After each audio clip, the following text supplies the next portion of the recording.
And welcome to The Bottom Line, where we unpack some of the main business and economic stories of the day. Today is the last day of 2024. Tomorrow we wake up to 2025, and although we're talking about only a difference of one day, we can't help but anticipate change and hope for something better around the corner. Ignacy Morawski, an economist at Puls Biznesu, is here with us to tell us about what economic changes are expected and perhaps should happen in Poland in 2025. Hello, and thank you very much for joining us in the studio. Hello.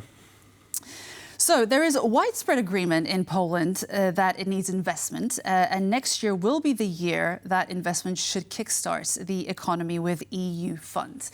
My question to you is the government relying a little too much on this miracle input of EU funds? Well, first we have to say that the 2024 was a little bit disappointing in terms of public investments. We didn't see acceleration in spending of EU funds. So now the hopes are placed on 2025, that this will be the moment when spending of EU funds will kick off. And we can hope that it will happen. When we look at the last 10 to 15 years, we can see that every time the EU funds accelerated, the whole economy also grew faster. So a lot of experts are counting on the same effect, that acceleration in EU fund spending will cause a macroeconomic improvement. However, I would say that when I hear what business leaders from construction sector say, they often complain that there is a lack of big public projects. And if they happen, if we see really the kickoff and the start of large public investments, the effects will be felt on the market in the second half of 2025. So my best guess is that the second half of the next year might bring acceleration in public investments. So we need to be patient. But we're talking about a huge amount of money, but a lot of it depends on how it's managed. So we also, I wanted to ask you about the central transport hub as well, and the energy investments when it comes to the magnitude of these projects, because we know we originally saw the Polish Express and motorway, so that network is essentially almost complete, and there's a lot more focus on the other two projects that I mentioned. What can we expect of these two projects in the coming year? You mean the communications hub and? Yes. And the energy investments that we see in Poland overall? Well, I think that both projects, or both, I would say, areas, because these are very complex and large projects, should progress, and they're extremely important for the growth of the economy. To give you an example, Poland have invested heavily in motorways, as you mentioned. However, we still have too little capacity in terms of train network, right? If we want to grow and expand as a transportation hub in Europe, we need to have stronger train connections for various reasons. First, the energy transformation and electrification will require more transport to be performed by train and not by car or motorways, right? And then the second reason is that there is a lack of labor to perform the functions of drivers, right, in the logistics sector. So it's easier to expand transportation networks via train than via road transport. So we say certainly this is a strategic project, and the central transportation hub is obviously centered around the airport. But it seems that the most important part of this project is a train network, rail network. And I hope that this project will be sort of progressed and will accelerate. But this is mainly a high-speed passenger train network. Yes, true. Obviously, yes, because passengers will travel to the airport. However, in general, today the rail network is occupied by passenger trains, and therefore it is very difficult to expand goods transport via rail networks. That's why I think that in general the expansion of the rail system is very important for the economy, because if we expand the capacity to transport passengers, we will have also more capacity to transport goods. Good, absolutely. What is your outlook regarding Polish exports? I know this is a topic that's quite close to your heart. You've written about it quite a few times, keeping also in mind how difficult the European market situation has been this year, and also what are your thoughts in regards to the German market situation, because this obviously impacts Poland. What if the German situation doesn't improve? Well, today this is I would say the mainstream view that German economy will continue to stagnate next year. And maybe I will start from Germany. So the expectations in Germany, for example, from the Bundesbank, the German central bank, are that the economy will stagnate. So, for example, the forecast for GDP growth for Germany is around 0.2%. It's very little. It's like almost not possible to differentiate between this and zero. It's like almost zero. But I think that we are at the bottom now of pessimism regarding Germany. To me, it seems that Germany can perform better than this 0.2%. Because of two reasons. Why? First, interest rates cuts, right? So European Central Bank is cutting interest rates, and I think that it will help German economy because it is being strangled by high real interest rates, by very low activity in the housing sector, by low dynamics of consumption. So once interest rates are lowered, the demand in Germany should recover a little bit. And the second factor is fiscal policy. Fiscal policy has been very restrictive in Germany. It restricted demand. The fiscal deficit was cut severely by the German government. And this effect will be much weaker next year.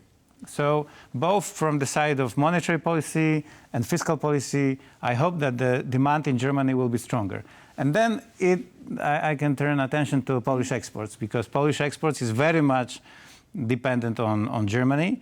30% of Polish goods exports is directed to Germany.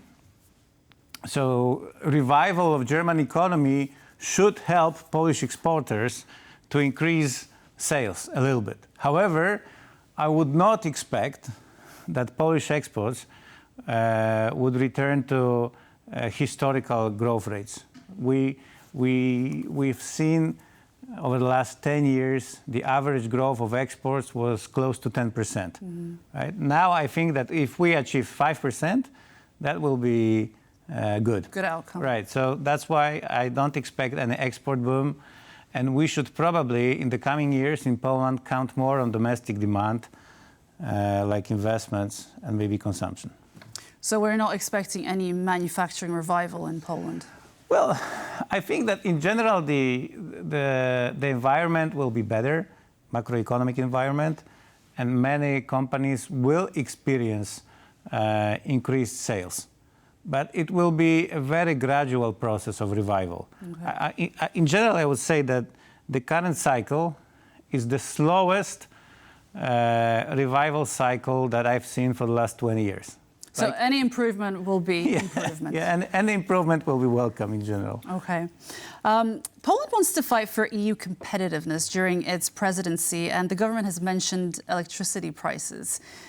Painful for everyone. But maybe Poland should start by lowering the excise tax on electricity here in Poland. What are your thoughts on that, the so-called power charge? Well, this is an element of the larger picture. We would like the climate policy of the European Union to be slowed down a little bit in various areas, not only in terms of energy prices and all the regulations that impact energy prices, but also regulations related to construction, regulations related to energy-intensive industries, regulations related to the automotive sector. So I think that the broad agenda of the Polish government is to slow down climate policy a little bit. I think it's impossible to reverse the climate policy, because the general direction is pretty obvious. We have to reduce greenhouse gas emissions. We have to we have to try to stop the trend of increase in global temperature. However, I think there is a growing consensus in Europe that the restrictiveness of climate policy has had a negative impact on the economy. That was, by the way, one of the conclusions of the famous report by Mario Draghi, presented in September. One of his main recommendations was that Europe should try to decrease energy prices, because the difference in prices of energy between Europe and China and US are huge and are negatively impacting competitiveness of the European economy. So it's not only about Poland and Poland versus other European countries, it's actually about Europe and the direction of climate policy and competitiveness of European economy with respect to US and China. So that will be the big theme of Polish presidency. And what are your thoughts in regards to external geopolitical factors impacting the Polish economy in 2025? We have no real certainty about what's happening with the war in Ukraine. Trump hasn't been sworn in yet, but we don't really know what's happening next year. But what do you think? How will that impact us here? Well, I think that the general impact is negative. Some economists hope that due to global fragmentation and due to global conflicts, we will experience so-called friendshoring. So Western companies moving production closer to production centers and moving production from Asia or from China to Europe and specifically to Poland. However, to me it seems that these hopes are a bit too far-fetched.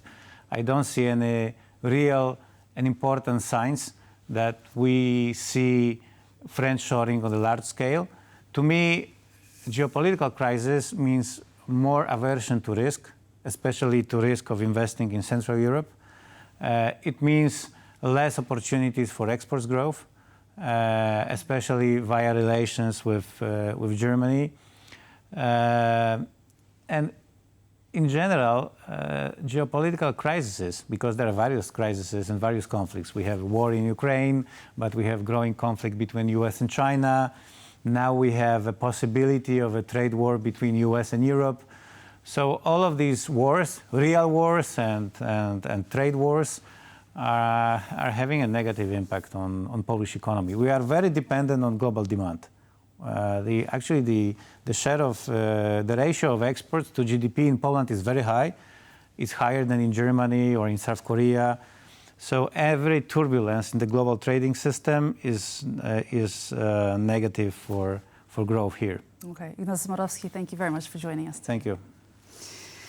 And we were joined by Ignacy Morawski, economist at Puls Biznesu. Thank you so much for joining us today. I was your host, Marie Cato. Join us every weekday for Business Arena at 5 p.m. CET on TVP World. And for the latest in regional business, follow us on X and on tvpworld.com. And for more news and features, stay with us on TVP World. Goodbye.